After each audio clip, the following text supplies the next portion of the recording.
Hey, love. Welcome to No Matcha, No Mama, the podcast where we pour a little matcha and a whole lot of truth.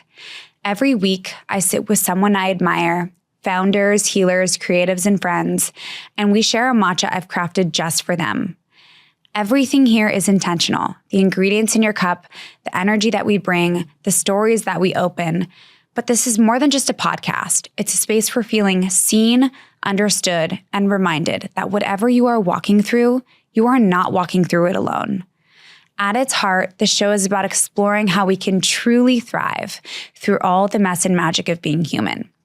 There's also space to explore the evolving world of longevity and aging well, from new discoveries, treatments, and practices that actually make a difference in our lives so that we can keep showing up for ourselves, our families, and our communities, while remembering that we are all figuring it out as we go. And here we start with matcha, because how we start matters.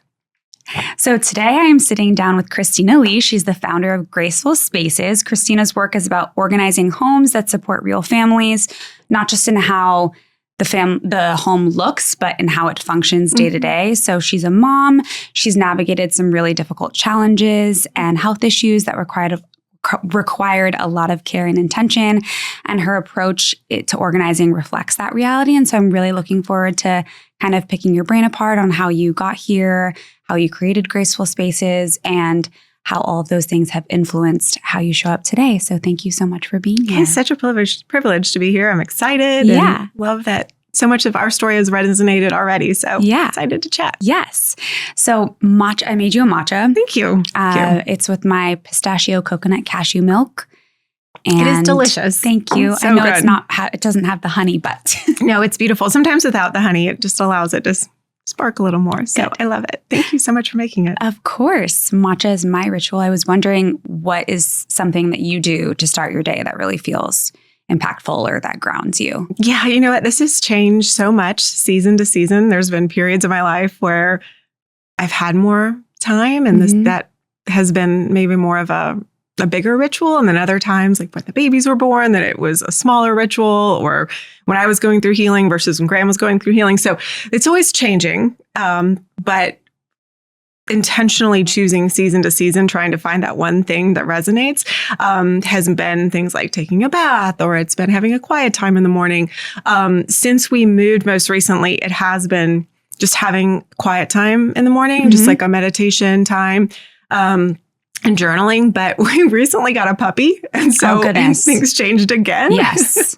And so now it looks a little different, where I don't have as much time to sit down. So now it's being outside a lot because we have a lot of potty breaks. But I've started memorizing Bible verses, and that has given me an opportunity to meditate while I'm outside. That's and good. I'm, so it always changes. And I find like that's just part of life. And like, I try to get one thing, but when I try to attach myself to one thing, then I get frustrated if I don't get to the one thing. Yeah. So I've started to realize season by season, intentionally choosing, and we're getting ready to move, and the puppy's getting older. So you're moving again? How long ago did you move?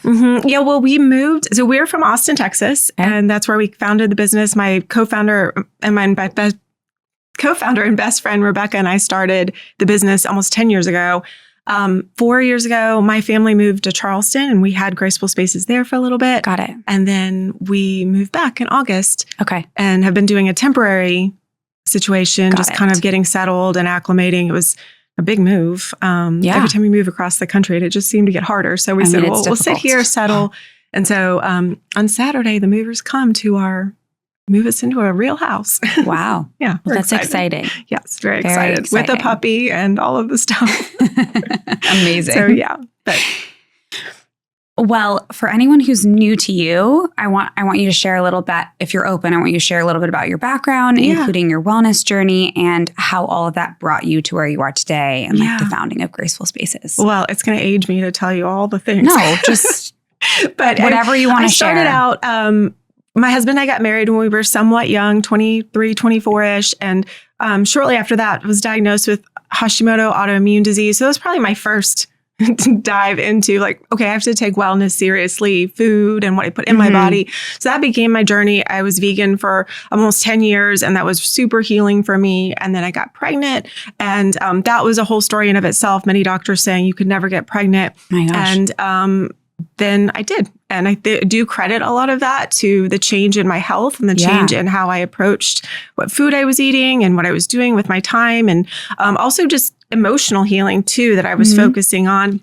And so I got pregnant with Nora and then got pregnant with Addie right away. Oh, so you have 2 kids. I have 2 girls. Oh, so you got pregnant twice when they told you couldn't have any babies. Yes. Wow. Yes. 3 different doctors had told us, you won't get pregnant. It was before Graham and I were married. I remember sitting down. Did they tell you why? Yeah, it was all, I can't remember all the details now, but it had a lot to do with. You blocked it out. Yeah. Yeah. It had a lot to do with female issues and things like that. But I do think that I was having a lot of stomach pain, autoimmune issues and things. And I think the female issues were kind of solved as a byproduct of the more immediate issues that were happening because of just swelling that I was having and pain that I was having. And so that was kind of our first step into it. But then, so I had Nora and that was right away. I was like, oh, I don't know that I could keep up being vegan and having a baby. So enter some protein and all of that. And then I had Adeline 53 weeks later. So they are 1 year, 1 week, and 1 day apart. That must have been rough on your body. So, yep, it was really rough. And that is when I started learning about acupuncture and herbs and ways to heal your body, in addition to just rest and things like that. But sometimes rest isn't actually a possibility when your body is in fight or flight mode and when you just logistically don't have as much time to truly rest and recover. So that's when I started my journey in understanding how acupuncture and healers and herbalists and all of that could start helping me. And I think that was my first introduction to understanding, trauma and how you have to really actively step out of that fight or flight, that it's so good for the times you need it. And so then, but I did carry some postpartum depression and anxiety after that. And so worked through all of that. And then what did you do to work through that? Acupuncture has always been like one of the most important things for me. I just think it has always helped my body learn the new normal. And I remember that was a big part. Helps your nervous system. It really helps to calm it. I think and a big lesson that I've learned that I almost probably over preach and also just carry with me through everything is your body learns quote unquote normal and has to learn a new normal. So my old normal that I had pre-kids was no longer what my body felt was normal. My body felt like anxiety and stress and fight or flight was normal. And so I had to retrain myself, calmness and lightness. And so just peace. And so I used acupuncture. I also went to a beautiful place called Alive and Well, where they had like float tanks and they had lovely. Some cool, it was like a spa with wellness. So I would do IV therapy and they had just really great places where you could actively heal. And so I did that one Saturday a month as a part of what with Graham and I decided would be really beneficial to step away from, the obligations and things that I had going on in life.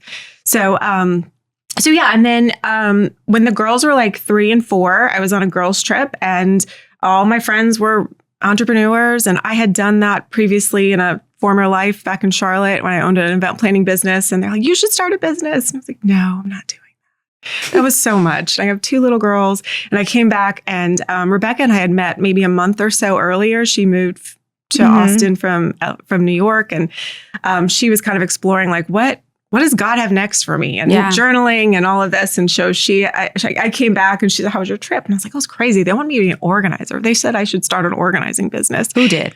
My friends that were on this trip, the entrepreneurs were like, you should start this business. And she was asking me about the trip. And I was like, it's crazy. I'm not doing that. She was like, well, crazy enough, this morning I was prayer journaling and I got to organizing, professional organizing. So the fact that you're sitting here and saying that they're telling you should go into organizing and I'm writing and journaling, like maybe we could talk about this. And weird. So we talked about it a little bit and I went home and I remember talking to Graham, my husband, and he's like, I think it's great. I think we don't know the Yodites very well. And so it'll be just a really great place for you to put some time and, just kind of a side thing. And then fast forward 10 years later, we are no longer just passive friends. Like Rebecca and her family and I, we are family, and the business has been here for 10 years and it's become something we never thought it could. So that was a pretty crazy thing. And then we started 2017, COVID hit 2020. And so having a in-home service with a pandemic was also kind of a big event in our life, learning what that looks like with navigating different challenges and different expectations from clients, from team, and how do you care for everyone? Was it booming during COVID? I feel like people were like inside and they like wanted their homes to be. It was, but it was organized. It was a little bit. Traumatic's a dramatic word for it, but it was a little crazy because everyone had a different thought on what level of involvement they wanted you to have in their home and what was safe, and for our team members, what was safe. So it was a weird time to navigate. We had a couple travel projects was also unique, and so it was a time that we learned a lot and grew a lot for sure. And then fast forward to, that was 2020. And then we moved to Charleston in 2022. In 2023, my husband Graham was diagnosed with an incurable rare blood cancer called multiple myeloma. Incurable? Right. So he'll have it. They're working actively toward a cure, but currently it'll be something that he will have. So I'm so sorry. Yeah, but you know what? It has taught us a lot. It was definitely one of those milestone events. So we've had quite a few milestones in life that have led up to just a full passion for intentionality, a full passion for finding joy no matter what, and a full passion for balancing life and finding the healthiest way to live while still making sure you're living without being obsessive about anything. Yeah, so I get it. It's an ever-changing thing, and that's why I was saying when you asked about the routines, for me, it's about seasons and taking a look at each season that you're in and really choosing what is going to be the most beneficial. And what am I being called to do? I think that as a woman, I know that the hero mentality is easy to kind of come into play, especially if there are seasons where we do get to play a little more of an influential role in people's lives. Then when we move to a season where we're maybe called to be a little quieter, it can be challenging. And so I have found that sitting down and looking and saying, okay, what are the things that are in my life right now? What am I being called to? What are the true obligations that I have? And then what else do I need to do to either fill myself up or put myself out there? And it changes. So that also changes for me with what it looks like. Kudos to you, because that's really important to understand about yourself. But I also think it's a good point to mention to other people is that sometimes what we're going through doesn't allow for certain rituals. Yes. And so it's okay to change your ritual and figure out something else that at least fills up your cup. Like if you can't get to meditation in the morning because you get woken up, find something different that at least helps you ground. Yes. Can be journaling for a few minutes later on, whatever it is. But you can't get so fixated on like needing to do that same thing every single morning because sometimes you can't. And you'll feel so defeated. And that's the opposite of what we're trying to do with something that's supposed to fill you up. Yeah. So years and years ago, when I was still working on site at organizing projects, Rebecca and I came up with this triple A's, adopt, adjust, abandon. So we would be able to talk to people about what do we need to adopt, what do we need to adjust, and what do we need to abandon. And I've started applying that to my life. When we got the puppy, the triple A's came up again, like, okay, we have a puppy. What we were doing before is not working. This is chaotic. But I also don't want to just let this take over my life. So we sat down as a family and said, what are some habits and routines that we need to adopt because we have this new thing? What are some things we need to adjust? And what do we just have to abandon in this season? And I think all are really important. Adopting new things is important. Adjusting what we thought we always should do is really important. And sometimes abandoning and saying, it's just not working. Even though it was such a great routine before. It's just not working anymore. Yeah. So, and I think that was the example of like in the morning, I would have my quiet time and open my Bible and journal and meditate and all this. But then the puppy came and there's no time. She's like chewing on my shoes as that's happening. Also, she needs to pee probably every 20 minutes and she's waking up at night and like needing to be let out. Yeah. So I had the a puppy in 2018. of like, this means something to me. I don't want to let it go. What could be an alternative way to achieve the same meaningful connection? So anyway, I found that to be true with home organizing, how we run our lives, how we run our homes, how we run our businesses. It sounds very organized because you're like going to your family and talking about like what you need to do. Like these are the different things. Like how do we implement these? Yes. It's like a system. I'm an over communicator and an over systematizer for sure. But that bodes well for your work though. It does. Yes. And if it goes well for running a company most of the time. So what have you found the most supportive thing to managing your autoimmune condition, whether that's like lifestyle changes, alternative modalities, etc. Aside from acupuncture? Yeah, acupuncture. I mean, aside from that, I'm is there a huge other fan of acupuncture? Herbs. When I'm taking the balance of herbs, and I've listened to some of your podcasts, and you talked about they have specific ways of just determining what your body needs at different times, and so I've always felt that helpful. And I'll catch it, like it'll flare up, and I'll start feeling anxiety, and I'll start feeling inflammation, and it's always so funny to me. I'm like, I just gotta go take my herbs again, and I'll be better. I'll get back into a healthier place. But exercise, doing the green juices, water, sometimes the basic things are the things we forget to do that really are the most supportive. What about your husband? How did his lifestyle change when he was diagnosed? Like, what are the things that he implemented?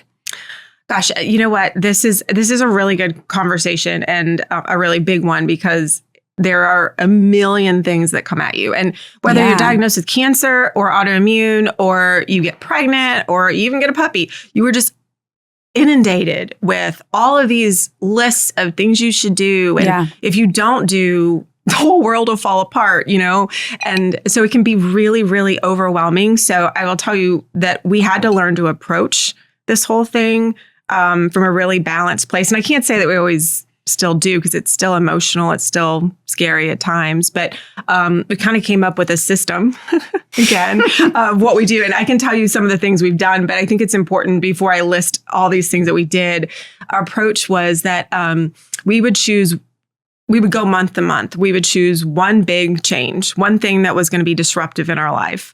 That would change habits, that would change our morning routine, whatever. We would choose one small thing, like, we can implement that, not a big deal. So, like working out for a longer period of time. That takes more intention, that takes more thought, but maybe doing like a castor oil pack at night takes maybe another 2 minutes. So those are and then we would do one big investment, like reverse osmosis, and one small investment. And I'm blanking on what a small investment, but so that's how we approached this laundry list of things that were coming at us that, all felt insanely important and we had to do. But it had its phases. When he was first going through treatments, that's a whole separate world. But when he came out of treatments and we started looking at how do we live in a way that's supportive, it came from eliminating we don't really eat a lot of processed foods, but then it really got into how often are we eating out, where are we eating out if we do, but then cooking at home the majority of the time, and then making sure that we were kind of leveling up our game to not just cook clean, but then to add in the things that were supportive of his body. So like microgreens, broccoli sprouts, ginger, turmeric, dandelion tea, all of these things. So it's not just about elimination, but about incorporation. Exactly. So it was food, it was supplements, and making sure that we were researching the right supplements. It was spiritual. Graham has, in the last couple of years, joined 2 men's Bible studies, which I think have made a huge impact in his approach to life and family. And he's always been an incredible person. Everyone who knows Graham will say he is the ultimate friend, ultimate son, ultimate spouse, ultimate dad, always. But I think for him to carry that weight of being that ultimate, the ultimate superhero, it is. And even at work, people would say favorite person to work with. So I think, and he can speak to that. I can't actually speak to it. What I can say is I see a different output from this ability to be vulnerable, to hear from other people, which is kind of what you're putting out in the world, like a safe place for people to say, this is hard, or I'm scared. Yeah. And there's not a lot of places that men particularly can say that, much less, everybody, but are much less men. So spiritually, and then he started exercising a lot. He had been someone who, had that blessing of just like looking at a weight somewhere around beach season and kind of buffing up. I did not have that, but this was the calling to like, this isn't just about looks. This is about health and your body's ability to know it's needed, and sitting too long in front of a computer is sending a message to your body that it's not needed. And how can you support it to heal itself? Exactly. So exercise, and then food, supplement, exercise, spiritual. What about mindset? Mindset, yes. He's read a lot of great books. The book that he likes the most is Hope for Cancer, and he listens to it while he's reading. And I think this is a great example. He's not a big reader, but a great example of choosing an intention and then figuring out how to make it work. So, and adopting until it works. So he's like, I need to read, sits down to read a book. That's not going to work. Adopts and adjusts to, all right, I need to listen. I don't have time to listen. At that point, he worked from home. He's like, when am I going to listen? And then he's like, I'm going to do it when I start running. I'm going to start running, and that's when I'll listen. And I loved that sequence of, it didn't go, I'm not a reader, I'll never be able to read these books. It was, I'm not going to do it. It was, well, I can try this. That's not working. What about this? That's not working. And actually, another thing that he and I have done has been to sit down on Sundays. When you say mindset, it can be consuming to talk about cancer. It is like the thing everybody wants to talk about. It's the thing that kind of sits at the forefront of your mind. It's the white elephant in the room. Yeah. And what we've decided to do is not make it that, not make it our life. And so on Sundays, Graham and I sit down and we have this really open time where he and I can just talk about what's on our mind, whether that's, hey, I think we need to get this routine in place, or here's something new I learned, or I'm scared about this. Can we talk about this? Or just laugh and have a good time and have tea and talk about the kids and talk about something funny that happened. And so I think that space has been really important. And it's a lot of what I've been adopting with Graceful Spaces, and that, creating a certain time to do the certain heavy things, especially the things that are heavy, helps you segment and not feel like you're carrying everything at once. I'm a huge time blocker. And so I've got days that I do leadership, I've got days that I do personal, and I've got days that I do entrepreneurial things, and I've got days to catch the rest of whatever fell. And that has helped me realize, like, I only have so much time. If it doesn't fall within this bucket. I need to do that. I feel like I need to time block, because I'm just randomly doing things when they come onto my plate, and I'm like, this doesn't feel organized. Well, you can start to feel like you're constantly carrying the weight of the world all the time. And so that Sunday time block, as structured as it is, helps give this place where he and I can talk openly, but it's not coming at you on we're not standing in the bedroom on Tuesday morning and he's like, hey, I thought I'd tell you about this thing I read. And then all of a sudden you have a time to talk about things. You go into it ready. And that's what I find with time blocking too. Do you save things to talk about? Like if stuff comes up, you're like, no, I'm going to wait. And we're going to talk about this on Sunday. That's smart. And I think a huge part of what I've learned in life is very few things are actually urgent. A lot of things are emotional. Yes. But not a lot of things are actually urgent though. Because when you feel triggered and you want to talk about something in the moment, it's really powered and you're like, I want to talk about this right now. But that also doesn't always mean it's a good time to talk about it. Because when you and your spouse are both triggered in a moment, like I find that if I try to talk about things when my husband is triggered or something just happened with the kids, it's like the worst possible time to talk about it. Because then he gets mad at me. Yeah. We learned this so many years ago. When we first got married, we went to like a marriage seminar. And the first time was, it's a marriage seminar. It's hard. But then we went again the next year. And what we found was, as we approached the time that was coming up to that second marriage seminar, we started realizing, we'd start to like get into the conversation. Then one of us would say, maybe we should save this for the seminar. And so then we started realizing we were making a list of things for that seminar. And so instead of getting into it at the moment, we were saving it. And then we got to the seminar and more than 50% of the things were things that were just like, that worked itself out. Guess it wasn't as big of a deal as I thought. Oh, and interesting. Then it helped us to kind of funnel what was really important. It's like, I've been thinking about this for 3 months. Can we dive into this? Because that hasn't fizzled. And that has led to so many aha moments in my life, including at work. So at work, we have goal setting, but we call it our compass. So we know like, this is our direction. It's not about pass or fail, but we set aside time to talk about it. And we have different intentions of what we talk about so that you're not constantly inundated of new ideas and, oh, maybe we should course correct, or riding the wave of numbers are down, this isn't working. We have set times to truly evaluate versus riding the emotion of, are you tired? Are you happy? Is the numbers, up or down? And so I think it's kind of carried into everything in life. But I love that though, because it kind of makes me think like, if some of the things that I want to talk in the moment aren't that important. And so wait maybe to talk about them and then see if in a few days it's still something you think needs to be discussed. Yeah. Because like you said, a lot of the times it figured itself out anyways. And I have to say, because my team, if they're listening, and Graham, if they're listening, I have to acknowledge my mouth is a volcano. I am a very oral processor. So I'm not saying that I sit stoically and don't talk about things. But I just think it's so freeing to have a space when and you don't have to worry, am I going to get space for this? Am I going to have time to talk to that person about this? Am I going to feel heard? Yeah, exactly. And so it's by no means that I don't. Of course, you're human. Stuff. We all explode. But it's just so comforting. I love that. I want to do that. I think we've started doing it with the girls too. We have tea. I have tea with them Monday and Wednesday and Thursday and Friday. And it's another place that they know they're going to be heard, they're going to be seen. And so they can bring up stuff anything. that they need to talk about. Yeah, that's really cute. Yeah, it's fun. Do they like it? Yeah, I think so. Some mornings are a little more chaotic than others, but of course. Yeah, it's really sweet. Sweet. Talking about work, I think I want to shift into Graceful Spaces. Yeah.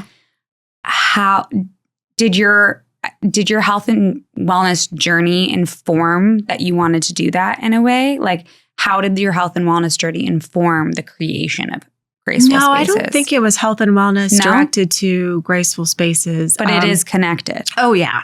They were riding independently in my life and then merged. More formally when we opened up our service called Purely Organized and said it was after. So we had Graceful Spaces for a while. And then after Graham was diagnosed, I felt this like, how do I do this? And even if I identify that I want to change their RO or I want to, bring these habits into my life, I got to decide what to buy. I've got to get them shipped. I've got to get them incorporated into my new system now. And so that's when we realized a lot of other people are in the same boat. So one of the services our company will do is help you determine what low toxic solutions you want to bring into your life. We can order it for you and then incorporate it, but also create the organization to support it. That's great. So that, you're set up for long-term success. So they merged at some point, but they kind of started separately. Love that. Yeah. That's a great offering. Yeah, it's really wonderful. What are some of your philosophies behind Graceful Spaces? Can you just talk about what you guys do as a whole? Yeah. A big philosophy is that we're firm believers of doing a space once and doing it right. Not to say you're not getting a refresh or anything, but a lot of times we see people do a drawer or a section of a room or a space, and then it doesn't stay. And then the system kind of falls apart and organization gets a bad rap with that person or their family. And what we have found is that when you take the time and investment of energy and resources and money and all that to do it right, it's sustainable. And that's when you start to see the true power and magic of the reduced stress and the given time back and things like that. So we, maybe a year or two in, started to realize that doing a small space was not really beneficial, or it wasn't what we were able to offer that was beneficial. And so we said, we got to do 3 spaces or more. So if we do your pantry, we've got to do your kitchen and probably your mudroom, because they're all intertwined together and you're using them interchangeably. And if we don't take into account what's in your pantry when we're organizing your kitchen, you're probably going to have leftover residual crust, back and forth. And so that was one of the things we learned was do it once, do it right, make the investment. But then we realized it is a big investment. And this is something that we have to stand behind. Another piece that we've learned is that when you love the way a space looks, you're more likely to keep it up. And so the design of it really matters. So it's not just about a DIY, finding some random bins. It's truly about creating a streamlined, beautiful visual space So you want to keep it that way. You want to keep it that way, right? And it also indicates to your brain there's a system here right when you walk into the space, because you can visually see the calm, you can see the streamline. And so you just react to that by saying, okay, yep, I'm going to take that extra half step to put this back on a hanger or put this back in the bin that it belongs into. And then another philosophy we believe in very strongly is labeling. It's usually the step that everybody skips or will do kind of a halfway. And it's one of the biggest things to keep that system up and find the sustainability. And so we label a lot. And we invest in the custom vinyl labels. So it's, again, like really beautiful, really solid.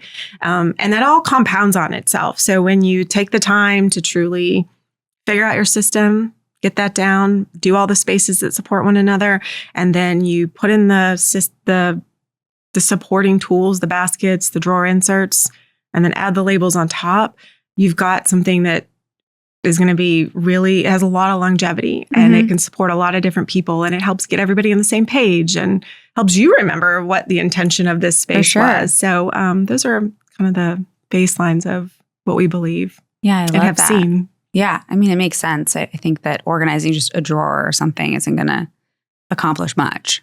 I know, and I hate to say that because it is a common question, and people always say, what's your one favorite organizing product? And I mean, I love a good stair basket. And I think that is a really great way to introduce the concept of having a place to put things where, it's not being left all over the house, but yet you still have the accountability for others to have to put their things away. And I think that's kind of a baby step into this idea that one person doesn't have to keep up with the house and one person doesn't have to be responsible for everything.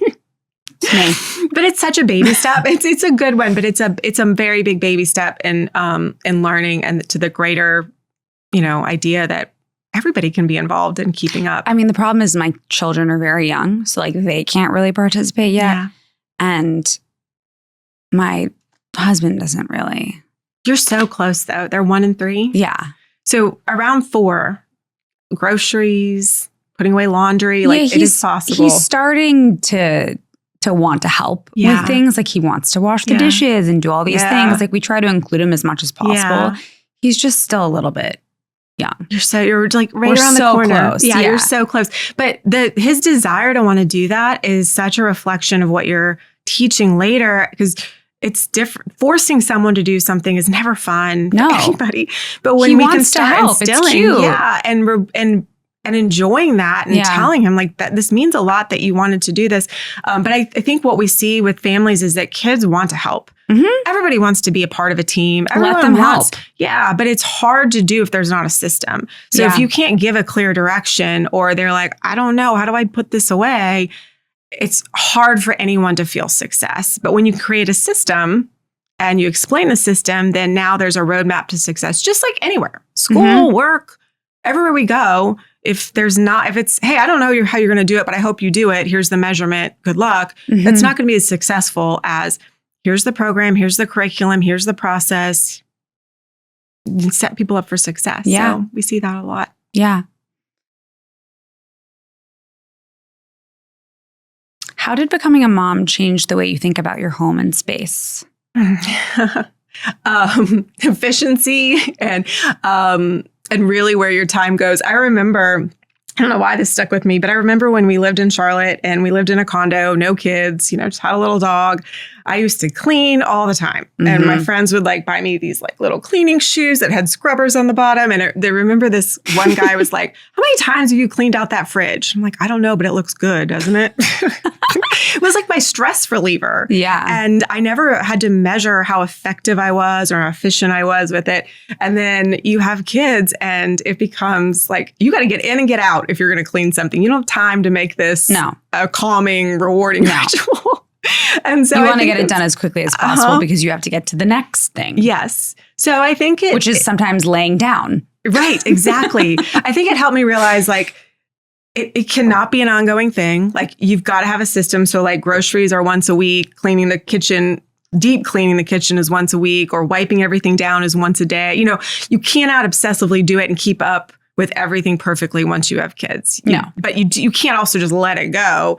So it helps me to start learning that all these systems, like when am I going to do X, Y, and Z? And that gave me a lot of mental freedom. It also gave me boundaries. So, I wasn't obsessive, but I also wasn't just giving up. So that was the first step. And then the next step was getting the kids involved. And how does everybody get on the same? Yeah, when they're able, getting them involved. And so I think those were two kind of introductions to. I think that's a good one because I tend to want to clean up the toys when the kids are asleep. And then I have to do it at the end of the day too, just because I want my place clean. I'm cleaning up.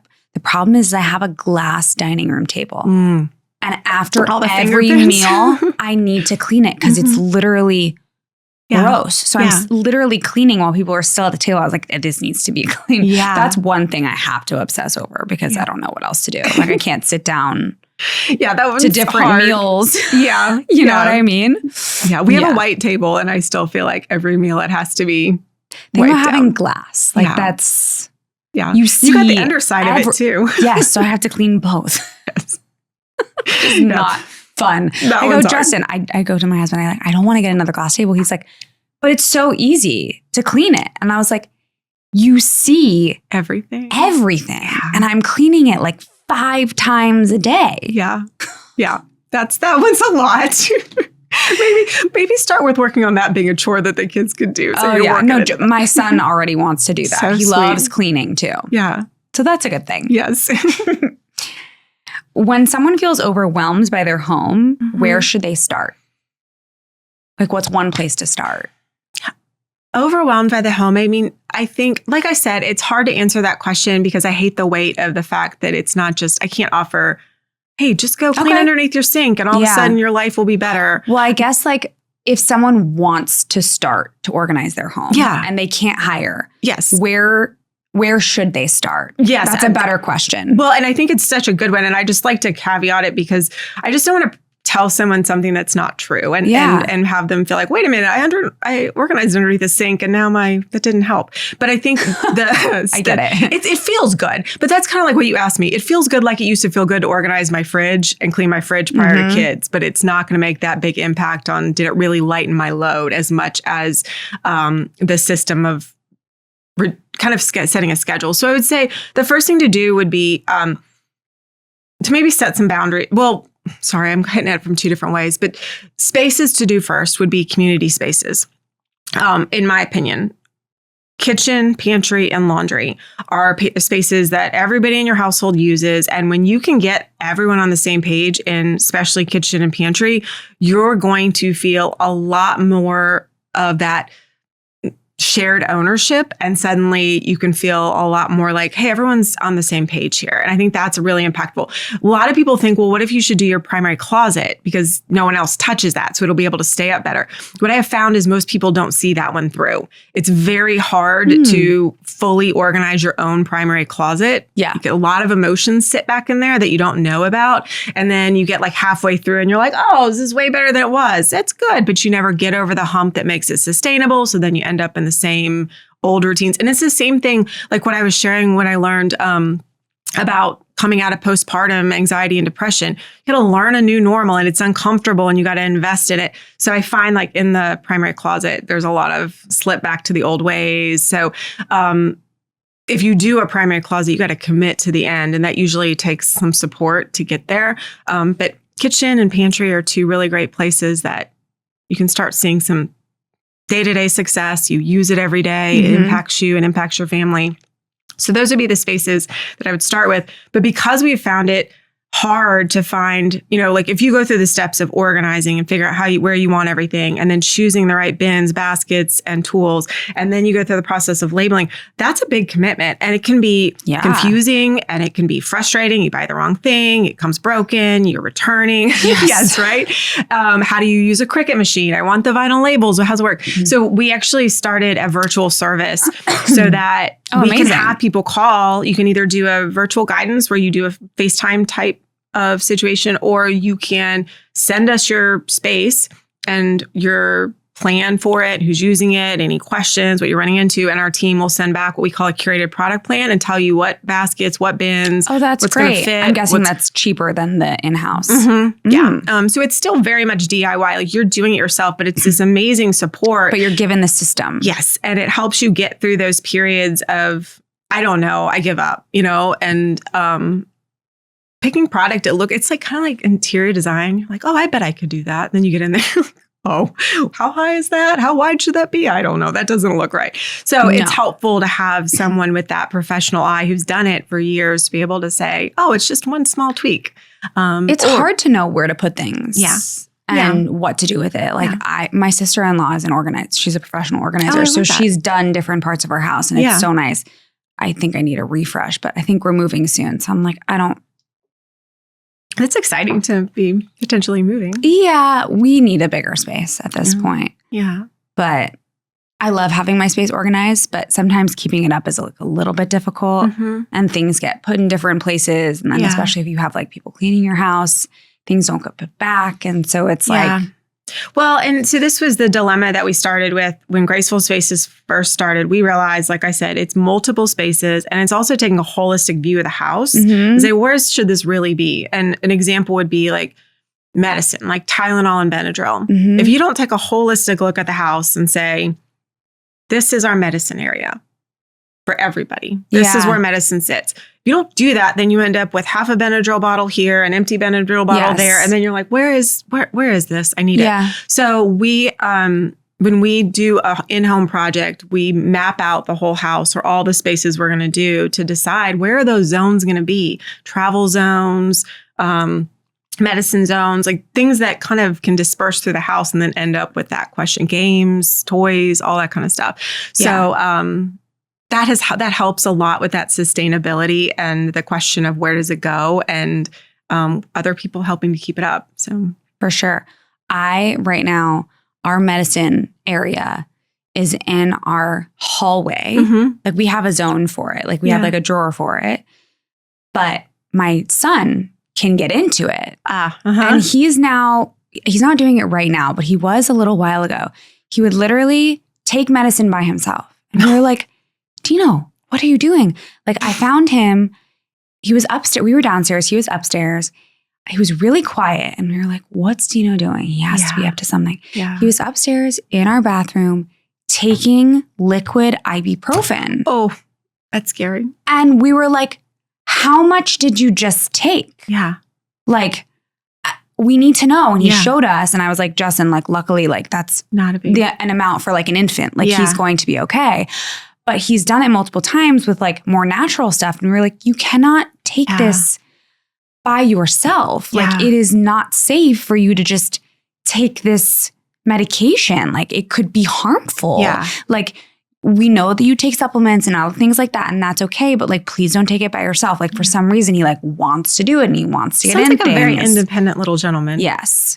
But like now he can get into our medicine cabinet. Like he opens the thing and he opens it up and he starts rummaging through. Can you put it up high?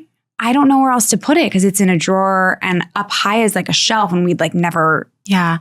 Well, what you could do, this is my disclaimer. This is not true childproofing, but I had found those command strips that have the Velcro.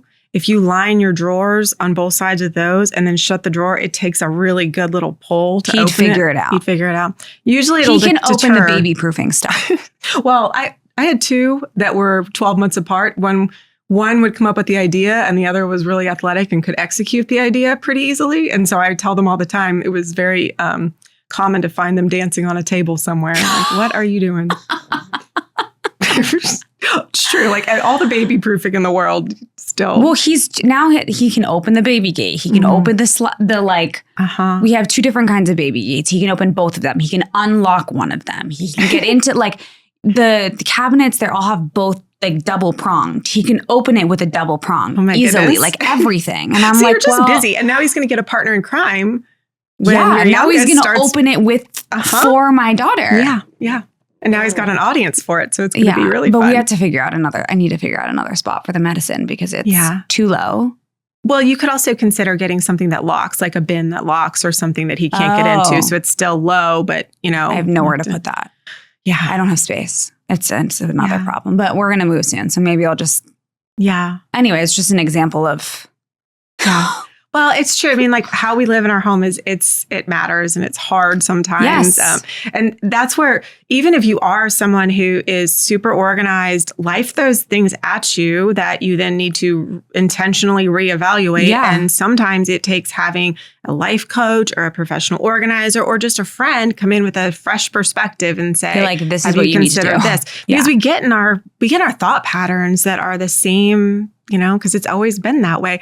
So one trick that I really love about home organizing is if you have a space that you're editing where you're letting go of things you don't need anymore, pulling the items out of the space is insanely helpful because your brain no longer associates that item with the room that it was in, especially clothes, because you've always seen it there. So your brain just says, no, it's supposed to be there. You love that. But if you pull it into the kitchen, a room that like you probably don't see all your closet items in, your brain will have this fresh perspective and you can have a more critical eye on editing. Whether or not you want to keep it.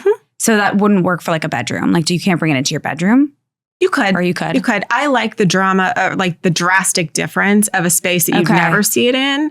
But you could definitely take it into your bedroom. I think that your bedroom is still that same intimate place. You still have the same like emotional feelings when you cross into your bedroom that you're in that space. But a kitchen is very different. It'd be the same. If you pull out your pantry, if you could do it in your dining room instead of your kitchen, you're probably more likely to be a little more ruthless.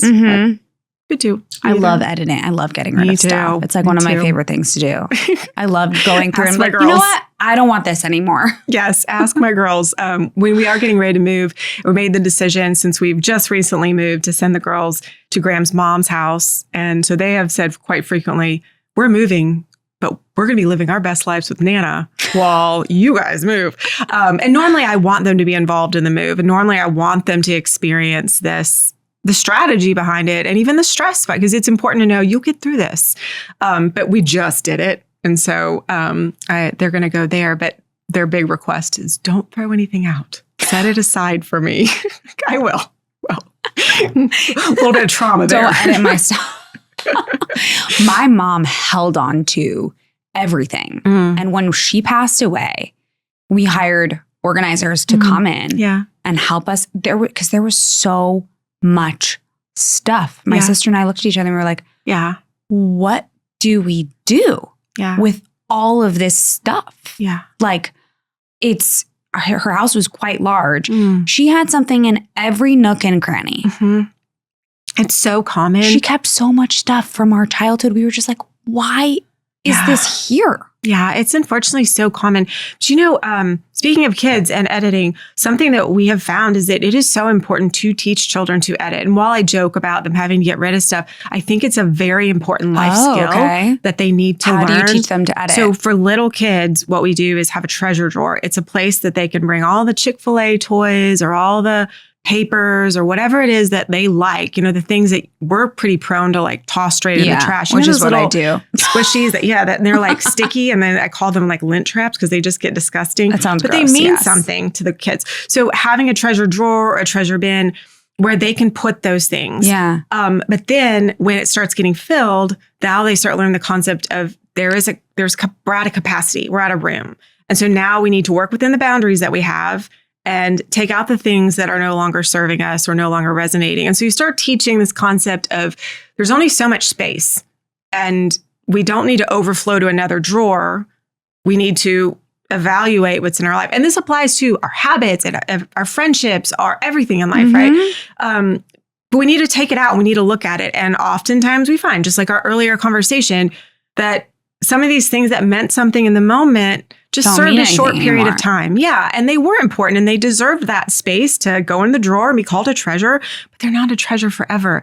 And so I think the life skill of being able to look and evaluate, does this thing still belong in my life, is a huge lesson for things and people and relationships and habits and all of that. That's and really so good one. The treasure drawer is just kind of a great way to respect them, know like we understand, but also we got to evaluate here. And if you want to put more stuff in, you got to let go of some stuff. What about like toys? Because I only have so much space for toys. Yeah. And I find that like people are always constant. Like I rarely buy my kids toys. People are just constantly giving us stuff. And I'm like, space for this. Yeah. Should I what's a what's something to implement with kids to get rid of toys, not just like treasures? Like, how do you, Well, would you use the same type of? Similar. Yes, similar. So I would, but it's a little harder on like with toys in a playroom. So you could so in the beginning, I would say sharing with people that you're not Goodwill, that you're not accepting everything can sometimes be helpful. Like, we have a lot. Thank you so much. Is there someone else who can benefit? Is a hard thing to say, but once you start getting in the practice of like, thank you for donating your toys to us, but we're set. Can I help you find a place? Can help not even bring it in the first place. Well, they're usually like gifts. That is different. So gifts we have birthdays in June, which is so nice. That back-to-back birthday thing plays really well with halfway to Christmas. So we'll always edit prior to the big event. And that's really helpful to say something big is coming. And you're going to have these new things. So let's make space for the new things that are coming. And it works a little easier when they're older. But even when they're little, they start to know, like, Santa's coming, your birthday's coming. Let's make space for these special things. What things do you not want anymore? Yeah. And then for the things you don't want, even assigning value to where that's going. A lot of kids really do enjoy knowing not just that it's getting donated, but where is it going? So it could be that you've identified a family that you know you could give to. You've identified an organization that is accepting those types of things that you could involve your kids with and share with them.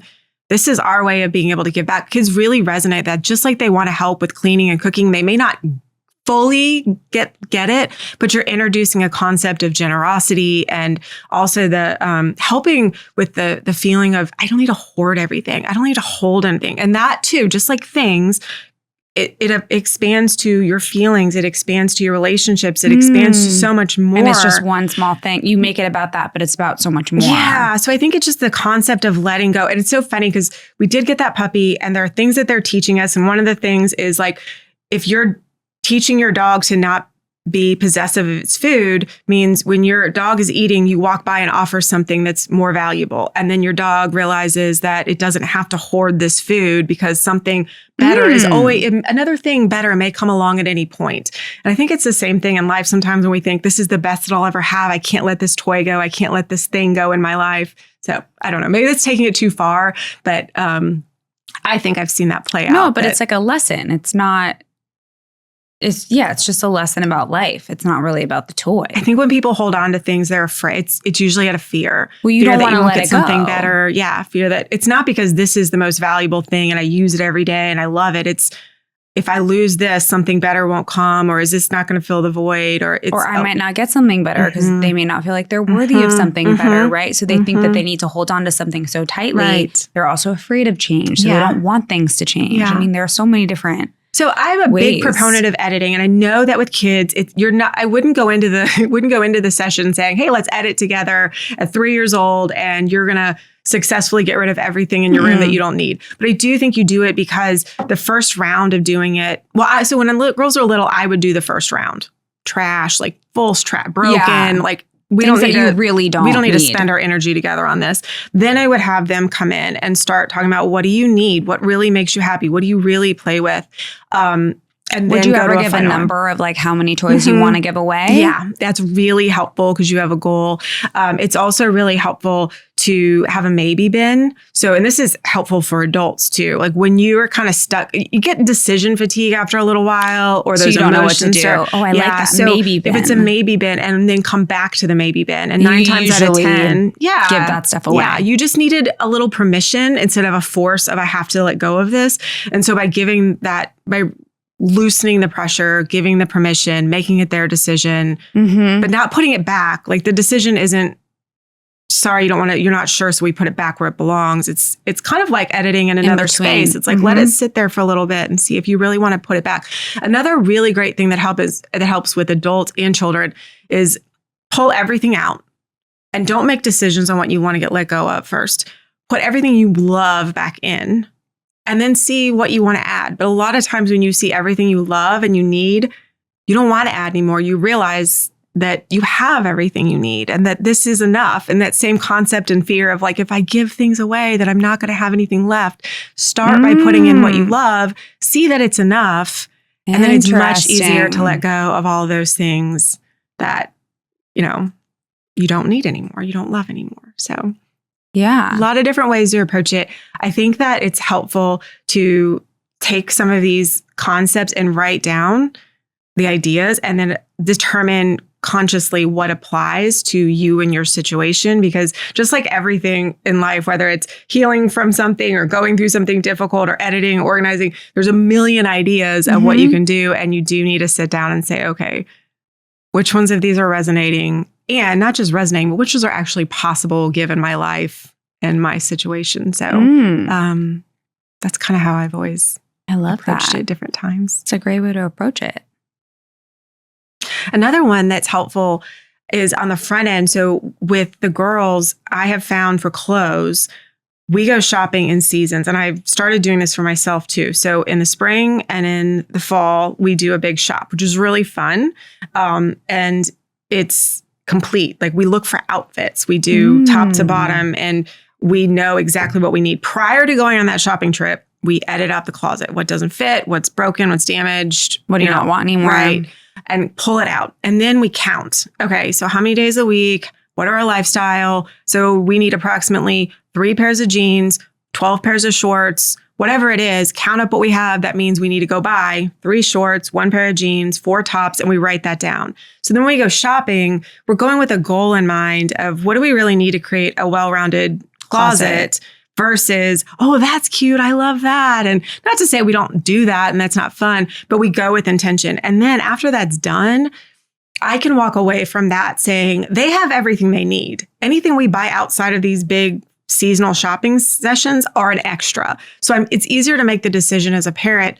Do you really need that? Are you like, am I a bad parent? Do you not have pants? Like, no, I know you're good. I know we bought everything you needed. Yeah. So this is a gift. This is above and beyond. That's good for kids. Yeah. Or you have to buy that yourself because I know that you have everything. That being said, I know my children and everyone around me. I love shopping. So I'm not holding this boundary hard and fast, but it does give me the peace of mind to know I'm consciously making the decision to do extra than what they actually need. Feeling like I'm making it a scared emotion. I think it's a little harder to do for like adults because there's always more that I want. You know what I mean? Like I can go in and be like, I'm getting rid of this, this, and this. But like, do I really need to replace that or do I want something different? Right.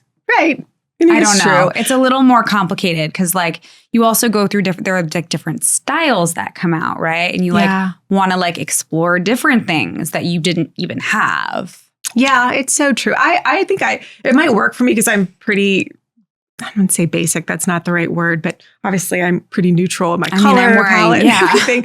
I don't know. It works. It might work in seasons too, where there's seasons we feel like we need more creativity with how we show up in the world. And there's other seasons where you don't.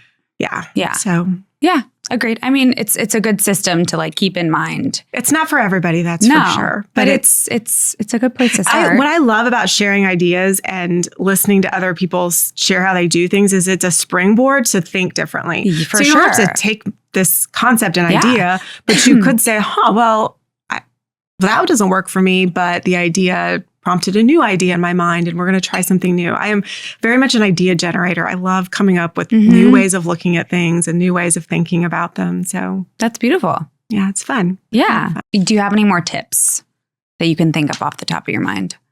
I think that my biggest thing in life is being honest about the season you're in, honest about your capacity, and then deciding what to intentionally do with that capacity and with that season.